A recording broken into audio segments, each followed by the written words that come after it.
Hello everyone, take out your geography book, open page number 20. Let's start the new chapter number 4, air. आज हम geography में new chapter start करते हैं। आप geography की book open करो, page number 20, chapter 4, air. Air आप सबको पता है क्या होती है? जो भी गैसेस जो एयर में होती है, जो एयर में चारों तरफ जो भी गैसेस होती है वो एयर होती है, जिससे हम ब्रीथ करते हैं, जिससे प्लांट्स ब्रीथ करते हैं। जो भी गैसेस हम कंज्यूम करते हैं वो हमें एयर से मिलती है। Our earth is surrounded by the huge blanket of air called the atmosphere. जो हमारा अर्थ है, जो हमारी पृथ्वी है, जहाँ पे हम सर्वाइव करते हैं, उसमें उसके चारों तरफ जो एयर में जो भी गैसेस हैं उसे हम एटमॉस्फियर बोलते हैं। जो एयर होती है ना, वो एक ब्लैंकेट, एक चादर की तरह हमारे पूरे अर्थ में कवर करती है, जिसको हम एटमॉस्फियर बोलते हैं। All living beings on this earth depend on the atmosphere for their survival. जितने भी लिविंग बींग्स हैं ना जो अर्थ में, ऐसे ह्यूमन बींग्स हो गए या फिर प्लांट्स हो गए, जितने भी लिविंग बींग्स हैं वो अर्थ में एटमॉस्फियर में पूरा डिपेंडेंट है और वो एटमॉस्फियर की वजह से ही सर्वाइव कर सकते हैं। सर्वाइव मतलब जिंदा रह सकते हैं। It provide us the air we breathe and protect us from the harmful effect of the sun rays. जो एटमॉस्फियर है उससे हमें एयर मिलती है, जिससे हम ब्रीथ करते हैं, जिससे हम सांस लेते हैं और हम जिंदा रहते हैं, जो हम सर्वाइव कर सकते हैं। और वो हमें जो एयर है, जो एटमॉस्फियर है, वो हमें सन की, सूरज की जो नुकसान वाली रेज होती है ना, जो सूरज की जो रोशनी होती है जो हमें नुकसान पहुंचा सकती है, उससे भी हमें बचाती है। कौन? Atmosphere. Without this blanket of protection, we would be baked alive by the heat of sun during the day and get frozen during the night. अगर ये एटमॉस्फियर नहीं होगा ना, एयर में जो चारों तरफ ब्लैंकेट, एक चादर की तरह पूरा हमारी जो अर्थ है वो कवर्ड रहती है, जिसे हम एटमॉस्फियर बोलते हैं। अगर वो नहीं होगा ना तो जो सूरज की जो किरणें हैं जिससे हमें नुकसान पहुंच सकता है, उससे जो हमारी अर्थ है वो बहुत ज़्यादा गर्म हो जाएगी अगर एटमॉस्फियर नहीं होगा तो।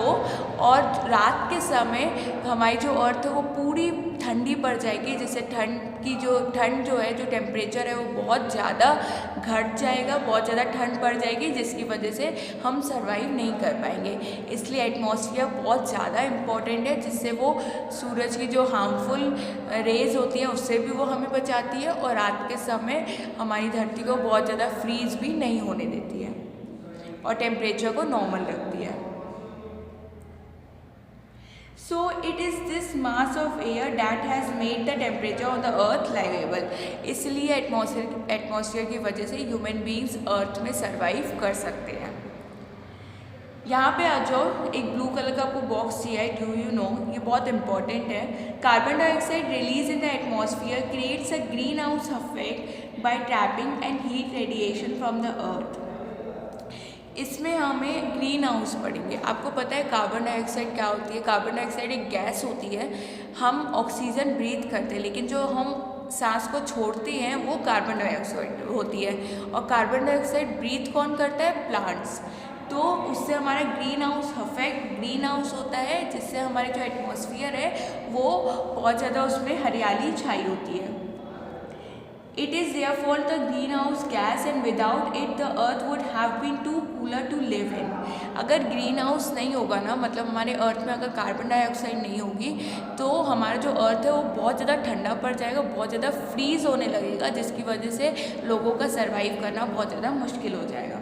However, when its level in the atmosphere increases due to the factory smoke or the car fumes, the heat retained increase the temperature of the earth. जो हमारा अर्थ है उसमें जब हमारा फैक्ट्री का जो स्मोक होता है, जो पॉल्यूशन होता है, जो हमारी व्हीकल से जो पॉल्यूशन होता है, इससे हमारे एटमॉस्फेयर को बहुत ज़्यादा नुकसान पहुंचता है, जिससे जो टेम्परेचर है हमारे अर्थ का वो बढ़ जाता है। This is called global warming, और उसे ग्लोबल वार्मिंग कहते हैं। ग्लोबल का मतलब होता है वर्ल्ड, दुनिया, और वार्मिंग का मतलब होता है गर्म, हीट। तो अगर जो हमारे जो पॉल्यूशन है हमारे कंट्री का पॉल्यूशन, जिससे जो फैक्ट्रीज से आता है, जो इंडस्ट्री से आता है, जो भी प्रोडक्शन होता है उससे जो धुआं आता है, जो व्हीकल्स से पॉल्यूशन होता है, इसकी वजह से जो हमारी एटमॉस्फेयर है उसे बहुत ज़्यादा नुकसान पहुंचता है और उसका जो टेम्परेचर है हमारे जो अर्थ का वो बढ़ जाता है और जिससे बहुत ज़्यादा गर्मी होती है, और बहुत ज़्यादा गर्मी होती है तो उसको हम ग्लोबल वार्मिंग बोलते हैं। This rise in the temperature causes the snow in the coolest part of the world to melt. अगर बहुत ज़्यादा गर्मी पड़ जाती है और ग्लोबल वार्मिंग होती है तो जो दूसरे स्टेट में बहुत ज़्यादा ठंड होती है, जहाँ पे बहुत ज़्यादा बर्फ़ जमी होती है, वो बर्फ़ पिघल जाती है। As a result, the sea level rises causing flood in the coastal area, जिसकी वजह से बर्फ़ जब पिघल जाएगी तो जिसकी वजह से बाढ़ आ जाती है और बहुत से एरिया में बहुत ज़्यादा नुकसान होता है, वो डिस्ट्रॉय हो जाता है। There may be drastic change in the climate of the place leading to the extinction of some plants and animals in the long run, जिसकी वजह से प्लांट्स और एनिमल्स को भी बहुत ज़्यादा नुकसान पहुंचता है। बाढ़ आती है या फिर जो हमारा सी का जो लेवल है वो बढ़ जाता है, तो जिसकी वजह से जो प्लांट्स हैं वो ख़त्म होने लगते हैं और एनिमल्स को भी बहुत नुकसान पहुंचता है और लोगों को भी बहुत नुकसान पहुंचता है। इसलिए हमें अपने स्टेट में, अपनी कंट्री में, अपनी सिटी में पॉल्यूशन नहीं फैलाना चाहिए। अगर पॉल्यूशन बढ़ेगा तो टेम्परेचर भी इंक्रीज़ होगा और टेम्परेचर इंक्रीज़ होगा तो लोगों का सर्वाइव करना मुश्किल हो जाएगा और उससे हमें बहुत सारे नुकसान भी होंगे। जहाँ पे बहुत ज़्यादा बर्फ़ पड़ती है, जहाँ पे बर्फ़ पूरी तरह जमी हुई है, तो अगर पॉल्यूशन बढ़ेगा, ग्लोबल वार्मिंग होगी तो बर्फ़ वहाँ से पिघलने लगेगी, जिसकी वजह से बाढ़ आ सकती है, सी लेवल का पानी बढ़ सकता है और जिसकी वजह से प्लांट्स और एनिमल्स को बहुत ज़्यादा नुकसान पहुँचता है। अब हम आते हैं composition of the atmosphere. Composition of the atmosphere का यहाँ पे मतलब है कि एटमॉस्फेयर में कौन कौन सी गैसेस होती हैं। Do you know that the air we take in the while breathing in actually a mixture of many gases. जो हम एयर, जो हम सांस लेते हैं ना, उसमें बहुत सारी गैसेज होती है। जो भी हमारा एटमॉस्फेयर है अर्थ में, उसमें बहुत सारी गैसेज होती हैं। आप इधर फिगर 4.1 में देखो, ये है गैसेस का सर्कल। आप इसको समझ लो, ये एक वर्ल्ड है। वर्ल्ड में नाइट्रोजन जो है वो 78% है। 100% में से 78% हमारे अर्थ में नाइट्रोजन गैस है। 21% है ऑक्सीजन। ऑक्सीजन जो हम ब्रीथ करते हैं, जो ह्यूमन बींग्स के लिए बहुत ज़्यादा इम्पॉर्टेंट है, वो हमारे वर्ल्ड में 21% है। फिर हमारे पे आर्गन जो है वो 0.93% है। फिर है कार्बन डाइऑक्साइड जो 0.03% है। कार्बन डाइऑक्साइड जो हम छोड़ते हैं और प्लांट्स ब्रीथ करते हैं। और फिर जो अदर गैसेस हैं, मतलब नाइट्रोजन, ऑक्सीजन, कार्बन डाइऑक्साइड और आर्गन के बाद जितनी भी गैसेस बचती हैं वो 0.04% है। तो ये वर्ल्ड में इन गैसेस की क्वांटिटी कितनी है ये आपको बताई गई है। सबसे ज़्यादा क्वांटिटी में नाइट्रोजन है, फिर ऑक्सीजन है, फिर आर्गन है, फिर कार्बन डाइऑक्साइड है और फिर बाकी दूसरी गैसेस हैं। Nitrogen and oxygen are two gases while which make up the bulk of the atmosphere. Nitrogen और ऑक्सीजन ये दो गैसेस हैं जो सबसे ज़्यादा क्वांटिटी में हमारे एटमॉस्फेयर में हैं। Carbon dioxide, helium, ozone, argon and hydrogen are found in the lesser quantity. जो मैंने आपको अदर गैसेस बताया, अदर गैसेस में क्या क्या आ जाता है, हीलियम, ओजोन, हाइड्रोजन, ये अदर गैसेस में आता है। तो वो ये बता रहा है कि carbon dioxide, helium, ozone, argon और हाइड्रोजन, इसकी मात्रा हमारे एटमॉस्फेयर में इन गैसेस की मात्रा बहुत ज़्यादा कम है। Apart from these gases, tiny dust particles are also present in the air. In gases के अलावा जो डस्ट पार्टिकल्स होते हैं ना, जो जिससे पॉल्यूशन से जो क्रिएट होते हैं, ये सब भी हमारे एटमॉस्फेयर में, ये सब हमारी एयर में है। The pie chart gives you the present percentage of different constitution of air. मैंने आपको ये चार्ट बताया, इससे हमें पता चल रहा है कि हमारे एयर में कितने परसेंटेज में कौन सी गैस है। Nitrogen is the most plentiful gas in the air. Nitrogen की सबसे ज़्यादा क्वांटिटी में गैस है हमारी एयर में। कौन सी gas? Nitrogen. When we inhale, we take some amount of nitrogen into our lungs and exhale it. जब हम ऑक्सीजन को ब्रीथ करते हैं तो उसमें कुछ क्वांटिटी में नाइट्रोजन भी हम इनहेल कर लेते हैं, मतलब सांस ले लेते हैं अंदर, और जब हम एक्सेल करते हैं कार्बन डाइऑक्साइड के फॉर्म में तो उसमें भी नाइट्रोजन की कुछ क्वांटिटी होती है। But plants need nitrogen for their survival, लेकिन प्लांट्स के लिए नाइट्रोजन बहुत ज़्यादा ज़रूरी है उनके सर्वाइवल के लिए। They can not take nitrogen directly from the air, वो नाइट्रोजन को डायरेक्टली हमारे एटमॉस्फेयर से, एयर से ब्रीथ नहीं करते हैं। Bacteria that live in the soil and roots of some plants take nitrogen from the air and change its form so that the plant can use it.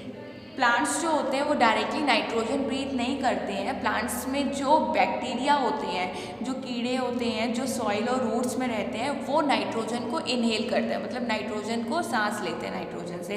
इसलिए plants के लिए nitrogen बहुत important है।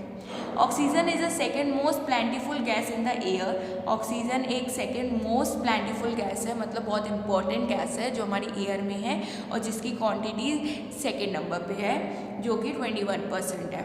Humans and animals take oxygen from the air as they breathe.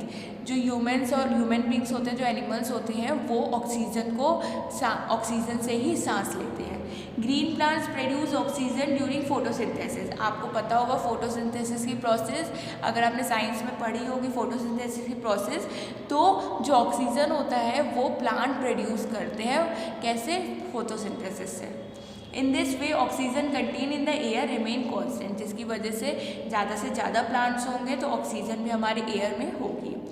If we can cut trees then this balance get disturb. जैसे आप plants काटते जाओगे तो ऑक्सीजन की जो क्वांटिटी है हमारे एयर में वो कम होती जाएगी।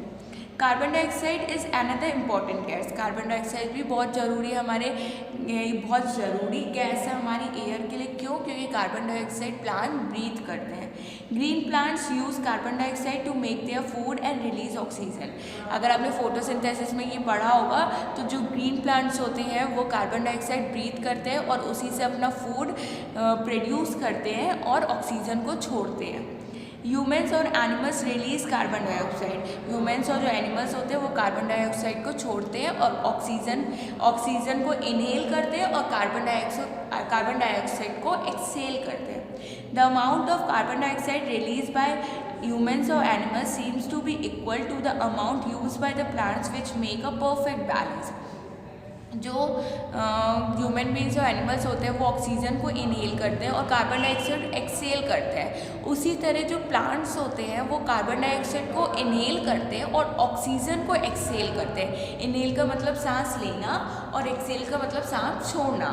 तो अगर प्रॉपर क्वांटिटी में प्लांट्स होंगे तो ये बैलेंस कभी भी डिस्टर्ब नहीं होगा और कार्बन डाइऑक्साइड और ऑक्सीजन की जो क्वांटिटी है वो एयर में बैलेंस तरीके से प्रॉपर होगी।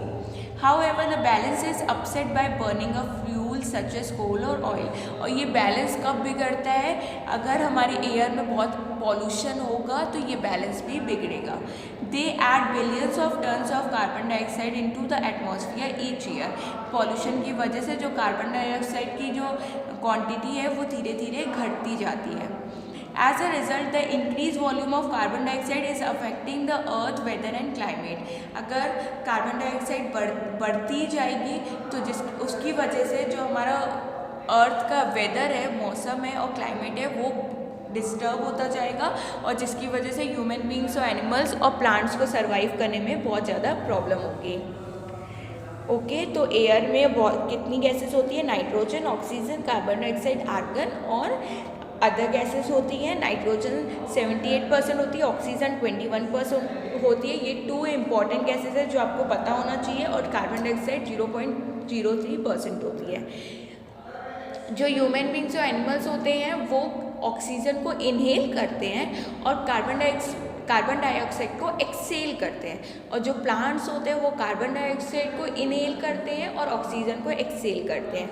और वो ऑक्सीजन को एक्सहेल कैसे करते हैं? During the process of photosynthesis. Okay, thank you.